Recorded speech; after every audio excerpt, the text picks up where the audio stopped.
Magandang tanghali po sa inyo mga idol. Yung topic po natin ngayon na pag-uusapan ay tungkol sa bisyo po, sa pag-inom.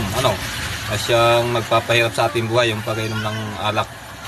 So yung pag-inom ng alak mga idol, hindi natin namamalayan yan, na hindi natin namamalayan, nakakaubos na pala tayo ng 2 kahon na alak o Red Horse man yan o mga long neck, So magkano ngayon ang isang kahon na Red Horse?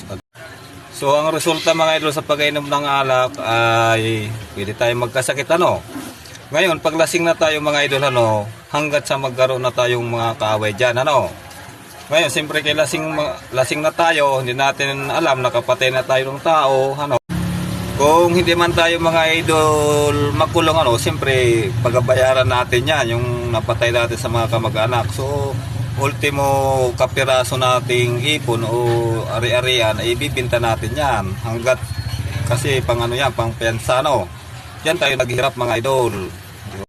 So diyan na lang mga idol nagtatapos ang ating topic sa pag-inom ng alak at marami pong salamat sa inyong panonood po, Yun. At sana po lagi kayong manood ng aking video para updated kayo sa mga gina-upload ko na video po, At sana po may natutunan po kayo sa ating topic. Okay po.